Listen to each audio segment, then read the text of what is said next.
கபம் மேலே ஏறி தான் உயிர் போகிறது. தெரியுமா தெரியாதா?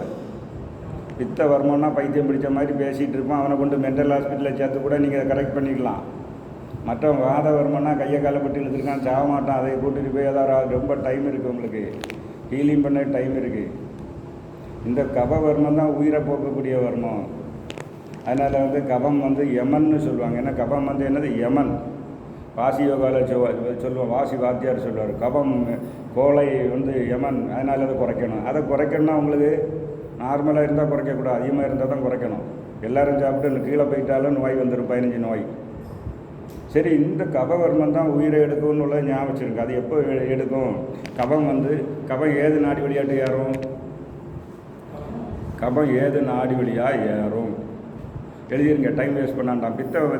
பித்தம் பிங்கல வழி பித்தம் ஏறும். என்ன டைம் வேஸ்டோட? இடகலை வழி வாதம் ஏறும். இடகலை வழி வாத வர்மம்னா இடகலையில் வாதம் ஏறிக்கிட்டு இருக்கும், அது பாதிப்பு இருக்கும். ஓகே, அடுத்தது கபம் ஏறுறது சுழுமுனையில். அப்போ சுழுமுனையில் கபம் ஏறி அப்படி எத்தனை பெர்சன்டேஜ் ஏறினா உயிர் போகும்? எத்தனை பெர்சன்டேஜ்? இதெல்லாம் சிவயோகாவில் இருக்குது. மற்ற வர்ம ஆசானிகள் சொல்ல மாட்டாங்க, அதனால தான் சொல்ல. இதெல்லாம் சிவயோகாவில் இருக்குது. 98% கபம் மேலே, 25% இருக்கக்கூடிய கபம் ஏறி 98% வந்தால் 2% ஸ்பேஸ் ஏறி வரும்போது தான் உயிர் போகும். என்னது? 2% ஸ்பேஸ் வராமல் இருந்தாலும் உயிர் போகாது. 98%க்கு மேலே கபம் ஏறவும் செய்யாது. அப்போ கபத்தை சித்தர்கள் இதை வச்சு தான் அவங்க உயிர் வாழ்ந்துருக்காங்க. அவங்களுக்கு உயிர் போகிற மாதிரி வந்தோன்னா இது நாடிகளை ஏதாவது ஒன்றா க்ளோஸ் பண்ணி கபம் கீழே போயிடும். அப்போ இப்போ என்ன ஆச்சுன்னா, உங்களுக்கு இந்த டெக்னிக் வச்சு வயசான ஆட்கள்லாம் ஜாகிரதை பார்த்தீங்களா? அமாவாசை டைமில் தான் சாவாங்க, பார்த்துருக்கீங்களா? இன்னைக்கு அமாவாசை. அப்போ அமாவாசையை முந்தின நாள், அடுத்த நாள், 3 நாள் உங்கள் பாட்டி தொந்தரவு போனால் போட்டுன்னு நீங்கள் விட்டால் சும்மா விட்டுருங்க. காப்பாற்றணும்னு நினச்சா ஒரு 2-3 நாள் இடையிடையே போய் ஏதாவது ஒரு நாஸ்டலில் க்ளோஸ் பண்ணி விட்டுக்கிட்டே இருங்க. அந்த அம்மா 3 நாள் நீங்கள் காப்பாற்றி விட்டால் அடுத்த அமாவாசை வரை ஓடிடும். எப்படி?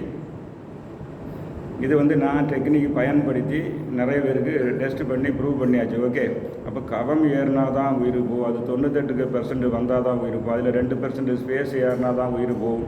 ஸ்பேஸ் வந்தால் தான் உயிர் அப்படி லிஃப்ட் ஆகி போகும். அப்போ சித்தர்கள் என்ன பண்ணுவான்னா, ஸ்பேஸை ஏற விட மாட்டான், இல்லாட்டா கபத்தை கிளப்பிட்டு போயிடுவான். இந்த டெக்னிக் என்ன டெக்னிக்? ஒரு நாசியை அடித்தா எப்படி அந்த நீங்கள் கேன்சல் பண்ண முடியும்னு உள்ளதை இப்போ நோட் பண்ணிடுங்க. ஓகே, இப்போ இடகலைன்னு சொன்னால் அது பராசக்தி கலை, சக்தி கலை. ஃபீமேல் வரும்போது மைனஸ் தானே போடுவோம், மைனஸ் தானே சிம்பிள், ஃபீமேலுக்கு மைனஸ் சிம்பிள். அப்போ மைனஸ்ஸு. பிங்கலை மேல் சிவகலை, அப்போ அது ப்ளஸ்ஸு.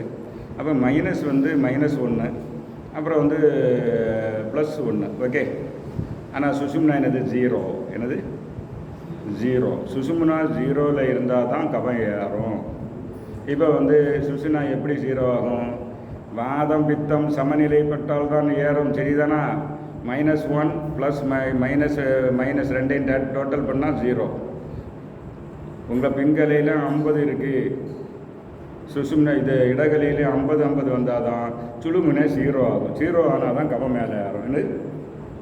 0 ஆனால் தான் கபம் மேலே ஏறும். அப்போ நீங்கள் ஒன்றா அடைச்சிட்டா, நான் இம்பேலன்ஸ் வந்துட்டா 50ன்னு உள்ளது நீங்கள் வலது நினைச்சா 50லேருந்து அப்படி 45 ஆயிரும். அப்போ சுழுமுனை க்ளோஸ் ஆகிடும். எப்படி? இல்லை, இதை நீங்கள் இப்போ சுழுமுனை க்ளோஸ் ஆனால் கபம் மேலே கீழே இறங்க தொடங்கிடும். எப்படி? சுசுமுனையை க்ளோஸ் பண்ணால் கபம் கீழே இறங்க தொடங்கிடும். க்ளோஸ் பண்ணோம்னா இம்பேலன்ஸ் சுட் பி காஸ்டின் இடகலையா பிங்கலை. அது எந்த ஒரு நாஸ்டியை அடைச்சாலும் கீழே இறங்க தொடங்கினேன். அப்போ நல்லா இறங்கின பிறகு உங்களுக்கு தைரியமாக அவரை ட்ரீட்மெண்ட் பண்ணதுக்கு டைம் கிடச்சிடும். ஓகே, இந்த சீக்ரெட்டு வர்ம நூலில் இல்லை, சிவயோகா நூல்களில் இருக்குது, சரயோகாவில் இருக்குது. அதனால தான் சொன்னேன். இந்த இது நீங்கள் புரிஞ்சு வச்சுருங்க ஒன்று. சரி, அப்போ இது கோல்டன் அவரை கேன்சல் பண்ணக்கூடிய டெக்னிக் முக்கியம் தானே?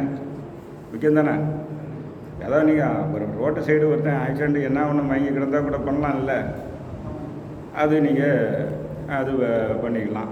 சரி, இப்போ நமக்கு இப்போ என்னதுன்னா, இப்போ நான் சொன்னேன் இத்தனை அவர் ஆகி இல்லைன்னா காப்பாற்றலைன்னா இறந்து போவோம். அதுக்கு பேர் ஃபேட்டல். நான் ஃபேட்டல் சாக மாட்டான். அதை நீங்கள் மெதுவாக எடுத்து கூட இது ஹெல்ப் பண்ணிக்கலாம். சரி, இப்போ என்ன மேட்டர்னா, ஃபேட்டரில் இப்போ ஒரு காலம் 90 மினிட்டு 4 கழிஞ்சானா என்ன ஆகும்?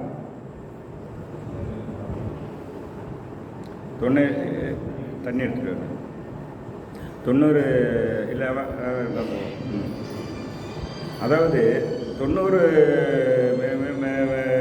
கழிஞ்சிட்டு 90 நாழிகை கழிஞ்சாங்கன்னா என்ன ஆகும் அதை அறியணும் இல்லை.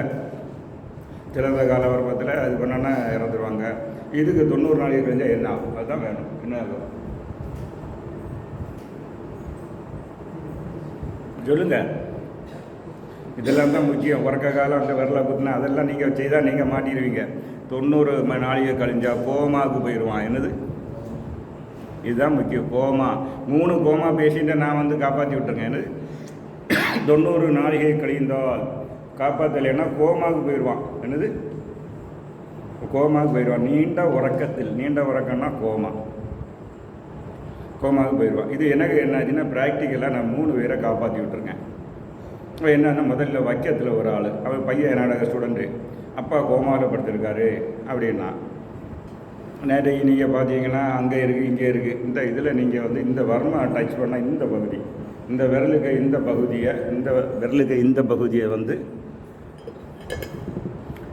தண்ணி எடுத்து வேறு பாட்டில் சொல்ல புரிஞ்சா இந்த பகுதி இந்த இதாக இருக்குல்ல, இந்த ஏரியா வச்சு நீங்கள் கொண்டு போனீங்கன்னா எல்லாம் என்ன நட்சத்திரம் வச்சு ஒரு மேக்னெட்டிக் புல் அதில் இருக்குது. மேக்னெட்டிக் வேணால் வச்சு தடவி பாருங்கள். இந்த ஏரியா வச்சு தடவுனா அந்த குரூவில் ஒரு எங்கே நீங்கள் தடவுனா அது ஒரு கூலிங் அண்டு, அதாவது கூலிங்கில் 2 கூலிங் இருக்குது. Water cool and Chandra lunar try cool. அதுக்கு பேர் லூனாருக்கு கூல் என்ன ட்ரை கூல்.